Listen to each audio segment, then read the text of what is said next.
Oke, selamat malam. Assalamualaikum warahmatullahi wabarakatuh. Perkenalkan, nama saya Lazuardi Fadila. Kali ini saya akan mendemonstrasikan tentang aplikasi distribusi barang ya. Di sini aplikasi tersebut kita akan menggunakan tiga user, yaitu ada sales, purchasing, dan admin. Di mana untuk alurnya tersendiri, yaitu bagi pihak purchasing harus mendapatkan sebuah supplier terlebih dahulu dan mendata semua barang-barang yang dijual oleh supplier. Jika sudah, maka dari pihak sales dapat menginput data-data pelanggan yang telah ia dapatkan dan juga menginput pesanan barang yang dipesan oleh para pelanggan. Oke, kalau untuk fungsi admin di sini yaitu sebagai penerima barang, di mana barang yang sudah dipesan oleh sales, yaitu pesanannya pelanggan, nanti kan akan dipesan ke pihak supplier dan supplier akan mengirimkan barangnya ke kantor. Jadi di sini admin itu yang akan menerima barang tersebut. Oke, kalau gitu kita mulai aja ya untuk demo aplikasinya.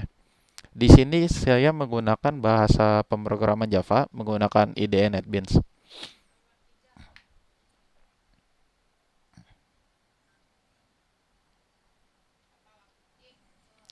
Oke, untuk pertama kali nanti yang akan dilihat yaitu form login seperti ini ya, di mana ada diminta username dan password. Oke, untuk membuat aplikasi, bukan membuat ya, untuk menjalankan aplikasi kali ini, saya akan membuat akun demonstrasi, di mana masing-masing akun akan memiliki jabatannya tersendiri, yaitu ada sales, admin, dan purchasing. Dan untuk akun demonya, di sini kita misalnya namanya sales aja ya, jadi sales, admin, dan purchasing. Username-nya juga sales dan passwordnya juga sales. Untuk jabatan jangan lupa di sini kita pilih sales ya. Dan untuk ID ini kenapa di sini saya mendisable? Karena kalau ID-nya dapat dirubah, nanti auto increment-nya tidak akan berjalan dan akan membuat database-nya terbaca error. Oke, jika sudah di sini kita mengklik daftar, nanti akan ada pop-up menu pesan seperti ini yaitu data berhasil disimpan. Oke, kan tadi kita udah mendaftarkan sales ya. Sekarang kita mendaftarkan yang lain yaitu purchasing. Username-nya juga purchasing dan passwordnya juga purchasing.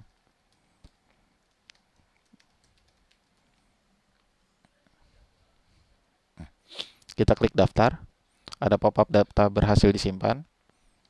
Dan di sini kita coba untuk meregister data admin ya.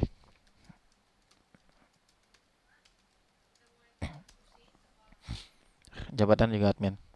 Oke, kita klik daftar. Nah, jika misal sudah didaftar, kita ingin mengetahui nih akun-akun tersebut sudah terdaftar atau belum. Kita bisa cek aja langsung dari database-nya ya.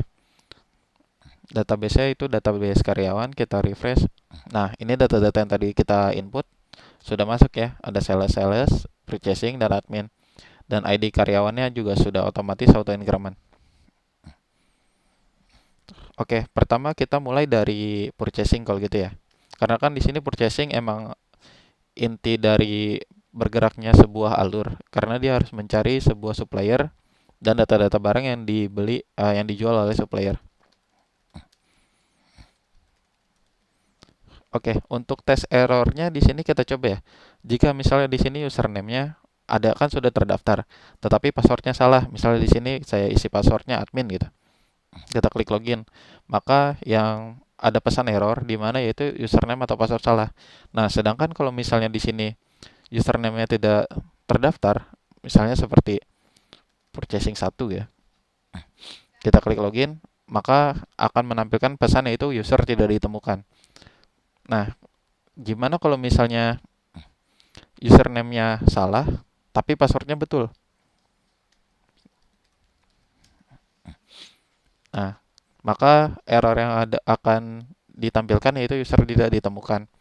Karena untuk pembacaan errornya itu kita di sini menggunakan username terlebih dahulu.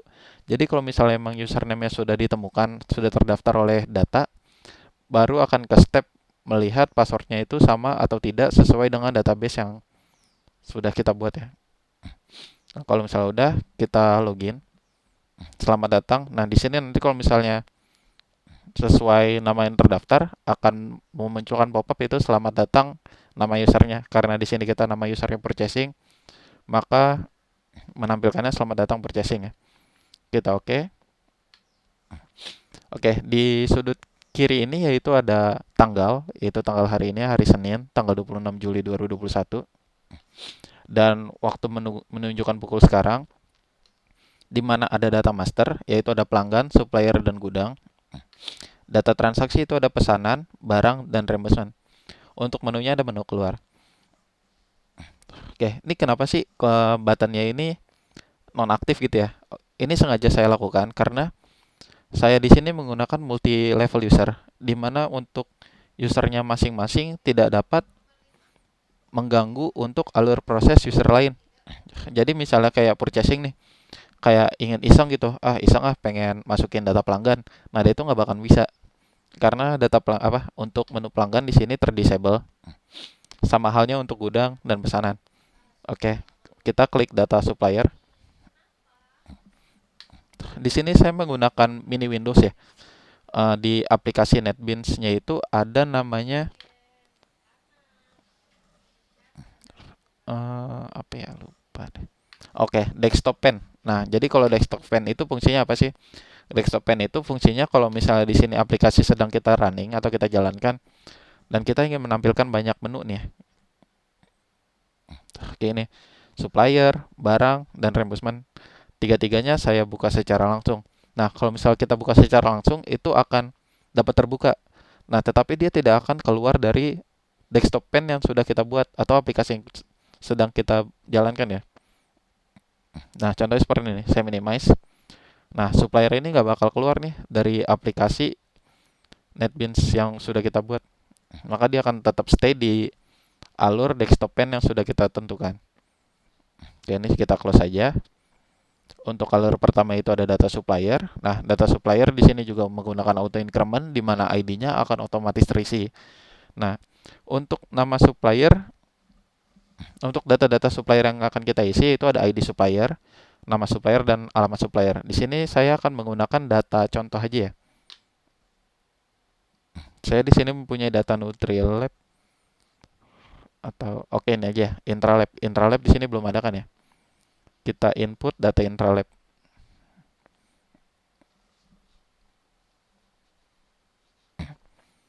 Itu nama supplier itu PT Intralab Ekatama yang beralamatkan di Jalan Terapi Raya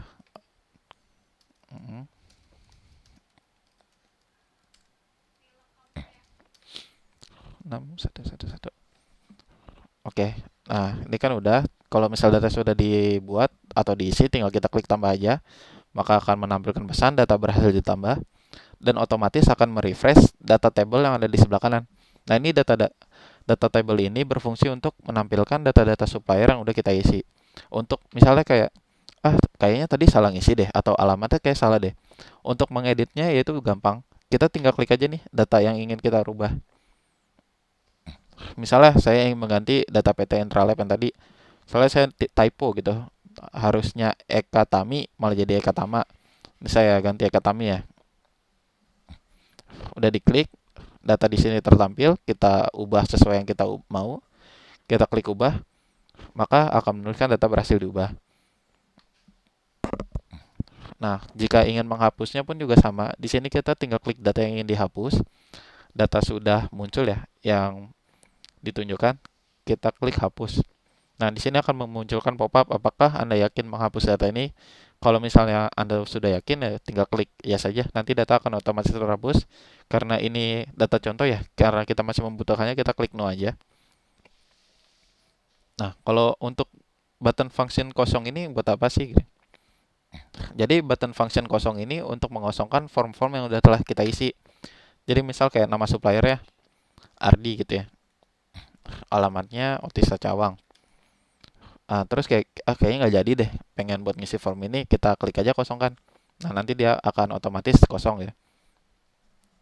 Ini kan tadi saya ubah ya. Ini kayak saya ubah sesuai data yang ada ya. Pertama ubah.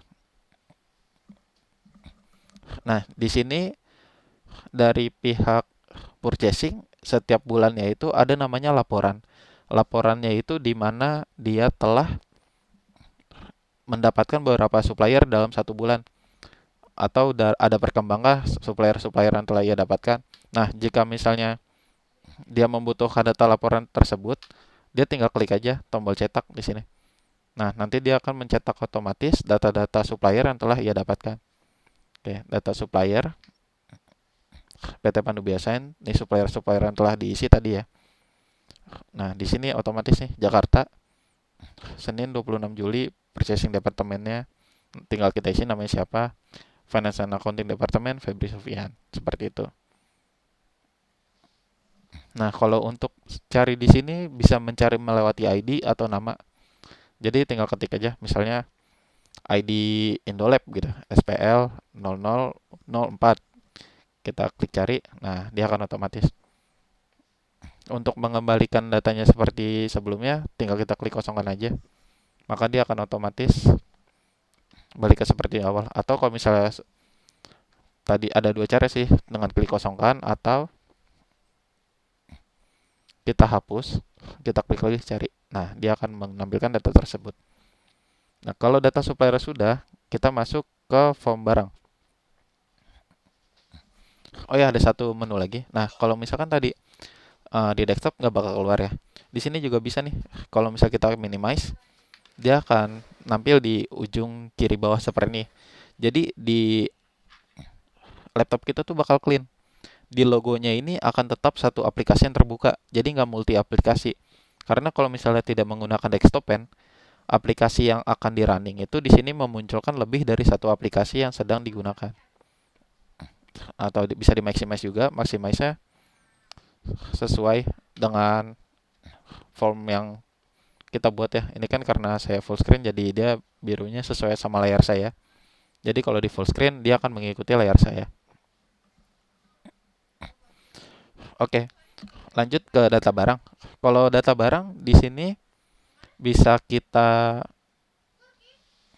input sesuai dengan yang penjual jual ya. Di sini ID barang tidak saya tidak menggunakan auto increment karena setiap supplier itu memiliki ID barang yang berbeda-beda. Makanya kenapa itu alasan tidak menggunakan ID barang seperti data supplier tersebut ya. Kan supplier auto increment jadi dia udah otomatis jika kita tidak isi ID tersebut maka sistem akan menampilkan data ID berikutnya gitu. Oke. Di sini kita contoh ini ya oksigen PCR plate gitu.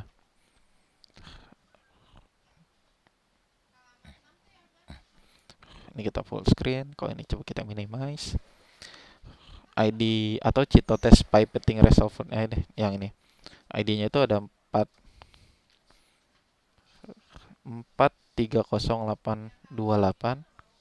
Oh, sorry salah. 403100003. Nama barangnya Cytotest pipetting reservoir.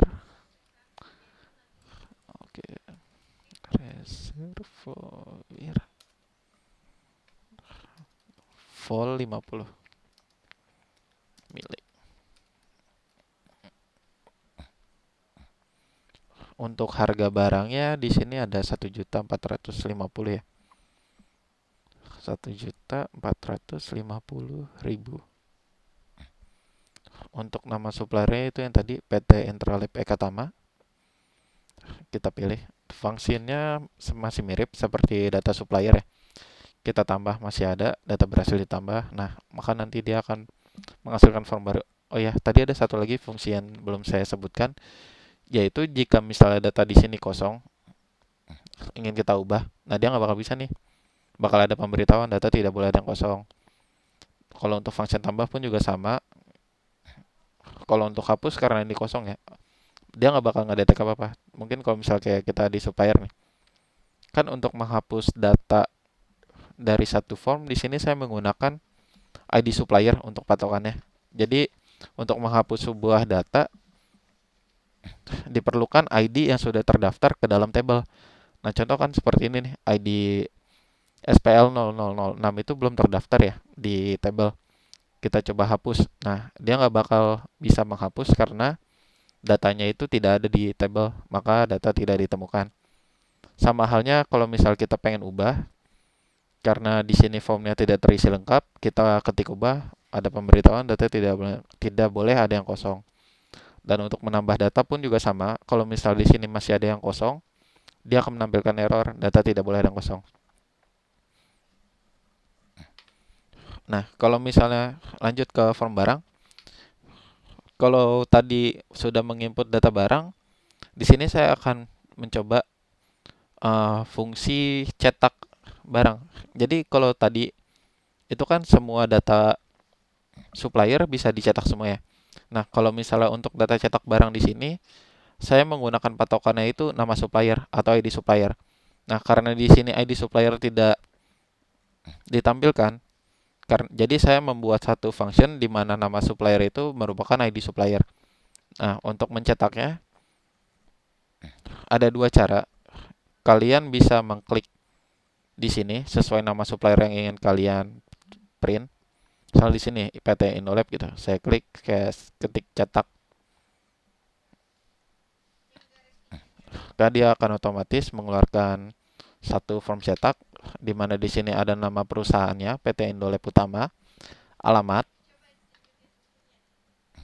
tempat dan waktu sekarang, dan di sini ada ID supplier, dan ini ada data-data ID barang yang dijual lah, dan nama-nama barangnya. Oke, fungsi untuk cetak barang ini merupakan sebagai laporan dari purchasing department kepada finance dan accounting department, di mana fungsinya itu untuk memberitahu nih. Jadi si Indolab ini jualan barang apa aja sih? Nanti akan dilaporkan kepada pihak finance, dan pihak finance akan melaporkannya ke direktur. Dan nanti setiap meeting bulanan, direktur akan memimpin sebuah meeting di mana memberitahukan info-info atau laporan-laporan yang telah dikumpulkan dari semua pihak pihak bawahnya, kayak sales, purchasing, dan admin. Kan ini udah. Cara itu kan tadi cara pertama ya. Dan cara kedua juga bisa, ini kalian kosongkan aja. Tinggal pilih aja misalnya nama suppliernya Intralab. Nah, sini Intralab kalian cetak. Oke, akan menampilkan form juga ya Intralab. Jadi di sini poin pentingnya untuk sebuah cetak itu ada di sini sih. Di nama-nama suppliernya. Kenapa saya milih di sini? Karena kalau misalnya nanti suatu saat datanya ada banyak seperti ratusan atau ribuan dan nama perusahaannya banyak, nanti di sini akan menyulitkan kita jika data terlalu banyak. Kita harus men-scroll-scroll. Jadi lebih baik saya taruh di sini untuk patokan cetaknya. Karena akan meminimalisir juga sih data untuk salah. Udah, kalau udah satu lagi di sini ada reimbursement.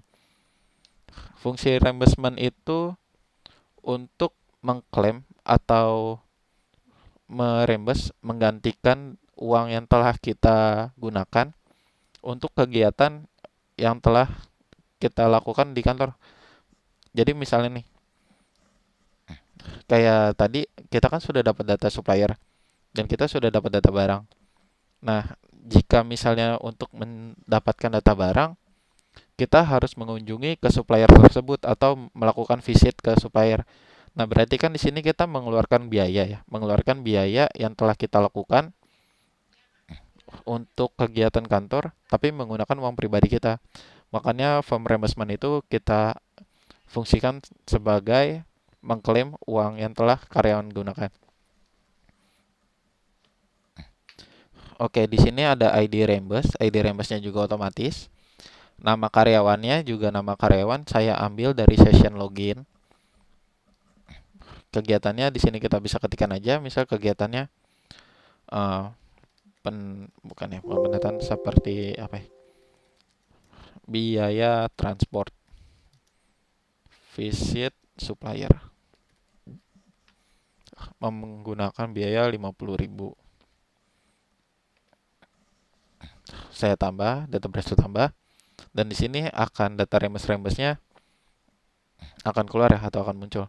Nah, dan untuk cetaknya di sini juga patokannya saya itu ada nama karyawan. Jadi semua kegiatan Rembes yang sudah dilakukan itu bisa dicetak dan bisa diakumulasi. Jadi misalnya sini dicetak akan memunculkan form laporan sebagai berikut. Jadi ini purchasing, departemennya purchasing, nama karyawannya di sini di atas karena nama karyawan dan jabatan di sini sama ya karena akun dummy, maka menampilkan jadi sama. Dan ini ada tanggal dan waktu sekarang dan ini ada nomor karyawan, ID karyawan, karyawan 005. Nah, ini kan tadi satu kegiatan transfer visit supplier 50.000. Nah, jika ada lebih dari satu kegiatan, maka nanti sistem akan otomatis menjumlahkan total uang yang telah kita keluarkan. Jadi misal 50.000 ya. Nah, terus ada tambahan lagi kayak biaya tol visit ke supplier itu 20.000. Nah, nanti di sini akan otomatis jadi 70.000. Dan untuk di sini akan otomatis juga yaitu nama dari karyawan dan kalau untuk atas itu otomatis menggunakan jabatan karyawan. Dan laporannya itu langsung ke general manager yaitu Ria Putri Ramadhani. Oke. Jika form reimburse sudah, kita lanjut ke form sales ya. Kita klik keluar, di sini kita username sales, password sales, kita login. Selamat datang juga sama, di sini harusnya nama karyawan, tetapi karena kita data dummy, jadi dia datanya data sales ya. Login. Nah, di sini bisa kita lihat perbedaannya, yaitu jadi form-form yang bisa diakses oleh sales yaitu hanya ada pelanggan, pesanan. Nah, karena reimbursement itu bisa semua karyawan mengaksesnya, jadi nanti untuk admin pun juga sama, data reimburse bisa diklik ya. Oke, untuk pelanggan kita tambahkan aja data pelanggan. Pelanggan juga saya menggunakan auto increment untuk ID pelanggan itu ada ID PLG 03 karena kan udah ada nih 1 2. Nah, jadi berikutnya ada 3. Fungsinya juga hampir mirip dengan form-form sebelumnya. Jika data masih kosong nggak bisa ditambah, data ubah juga misal di sini kosong juga nggak bisa diubah dan untuk ID yang belum terdaftarkan pun juga tidak dihapus karena data tidak terdaftar. Oke, kalau gitu kita coba contoh untuk data dummy ketiga aja ya. Nama pelanggannya saya coba mematrehan gitu. Alamatnya Bidara Cina. Nomor HP-nya di sini saya ngasal, tinggal tambah. Jika sudah data berhasil ditambah. Dan di sini pun juga ada form cetak ya. Di sini cetak juga sama seperti data supplier, tidak butuh untuk sebuah patokan untuk mencetak sebuah data. Karena di sini itu sebagai laporan aja sih ke pada pihak manajer sales sudah berapa banyak data pelanggan yang telah kita input. Jadi misal di sini kita ketik cetak, nanti keluar nih data-data pelanggan PT Panubia Science. Ada ID-ID-nya sesuai dengan sistem yang telah berikan, nama customer, alamat, dan nomor HP. Di sini juga ya, Jakarta Senin ini udah otomatis mengikuti tanggal sekarang, sales dan ini nama salesnya. Oke, untuk pelanggan udah, kita coba untuk kepesanan. Nah, untuk kepesanan di sini ada dua form sebenarnya, itu ada form order dan form detail. Fungsinya itu form order untuk mencatat bukan nama ya, nomor order. Jadi tuh satu nomor order bisa memiliki banyak details, tetapi banyak details tidak bisa memiliki banyak order. Saya contoh di sini invoice 3 dengan data karyawan data customer yang telah tadi kita input ya, itu mematrehan, kita klik tambah. Data berhasil ditambah nih. Nah, di sini nanti otomatis.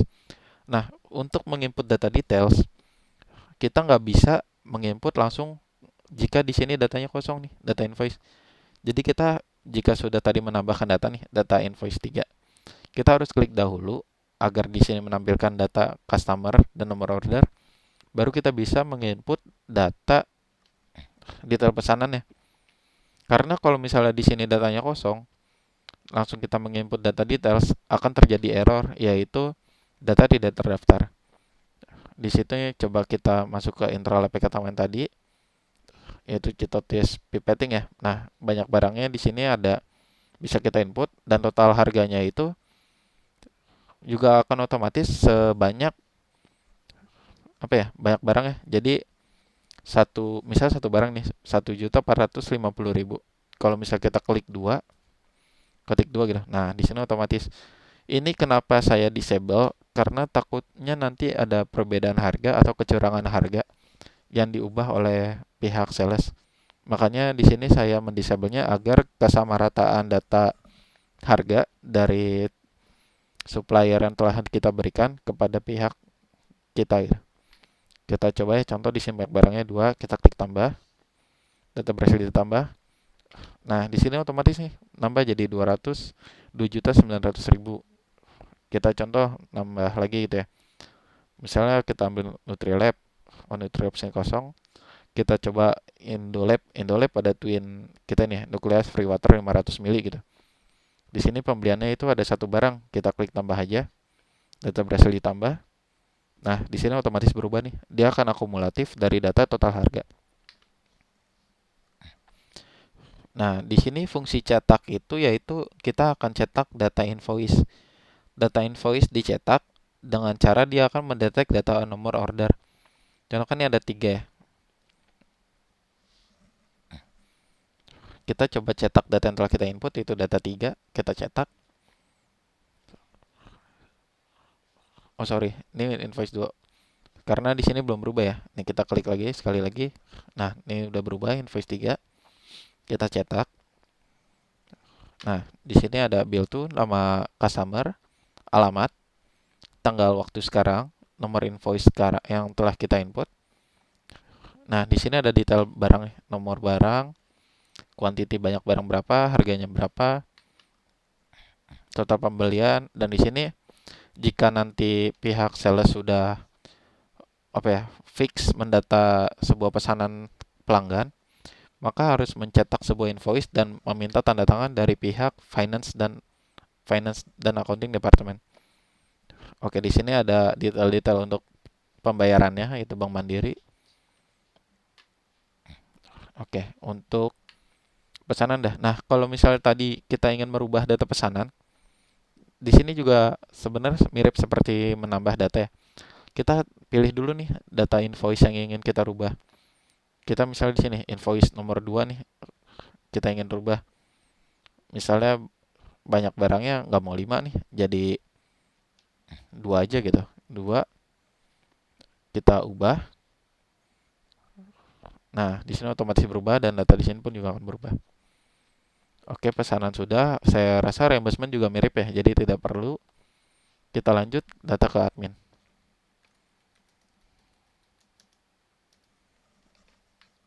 Nah, di sini admin cuma bisa mengakses 2 ya, yaitu gudang dan reimbursement. Di sini kita klik data gudang. Data gudangnya akan otomatis auto increment atau mengikuti data-data sebelumnya. Di sini nomor ordernya itu, jadi nanti misalnya satu supplier mengirimkan barang. Nah, biasanya itu barangnya itu akan datang info sesuai dengan nomor order yang telah kita order. Jadi misalnya ada data untuk order invoice nomor 3 nih. Nah, di sini kita bisa lihat pembelian itu cuma ada 2, Citotes atau Nucleus Free Water. Misal kita di sini Nucleus. Nah, ini saya sengaja kenapa banyak barang tidak langsung sesuai dengan data order pesanan yang kita input tadi. Karena kalau misalnya kita langsung input, takutnya barang yang datang itu tidak sesuai. Maka di sini saya sengaja nih banyak barangnya itu nggak saya input. Jadi nanti dari pihak adminnya harus mengecek dulu, memastikan berapa banyak barang yang telah dikirimkan oleh pihak supplier kepada pihak kita. Misalnya di sini nukleasnya 1 gitu, banyak barang 1. Tanggal expirednya bisa kita inputkan aja. Misalnya tanggal expirednya tahun depan ya, 2022. Kita tinggal klik, kita tambah. Nah, data di sini otomatis bertambah. Oke. Nah, di sini fungsi cetaknya itu sebagai data delivery order, atau misalnya dari pihak admin ingin mengirimkan barang ke pihak pelanggan. Nah, berarti kan kita harus mencetak sebuah surat jalan ya. Nah, surat jalannya itu akan mendata barang-barang apa aja yang akan kita kirimkan. Nah, di sini saya menggunakan patokannya itu ya itu nomor order atau nomor invoice. Tinggal klik aja ya, data invoice yang ingin kita print, atau ya datanya juga mirip ya seperti data pesanan atau supplier ya, yang oh, data barang. Data barang bisa mirip seperti data barang. Di sini tinggal kita pilih aja sih sebenarnya. Invoice 1, 2 atau 3. Misalnya sini invoice 3 gitu. Kita cetak. Nah, di sini akan menampilkan itu untuk surat jalan delivery order. Mengirimkannya itu ke nama suppliernya dan alamat, dan ada tanggal deliverynya itu Jakarta tanggal sekarang. Untuk reference PO-nya itu yaitu ini invoice 003. Otomatis dia akan menarik data dari invoice yang telah kita ambil ya. Nah, ini data-data barang yang akan kita kirimkan, itu ada ID barang, nama barang, quantity, dan tanggal expirednya. Nah, di sini pengirim. Karena ini pengirim, kenapa saya tidak menggunakan data langsung dari pegawainya ya? Karena takutnya belum tentu si adminnya tersebut yang langsung jalan ke pihak customer. Jadi di sini bisa fleksibel sih, siapa aja yang isi atau siapa aja yang mau jalan gitu. Jadi nggak harus, misal nggak harus si admin yang jalan, si sales pun juga bisa jalan mengirimkan data. Nah, untuk penerimanya juga sama, saya bisa fleksibel.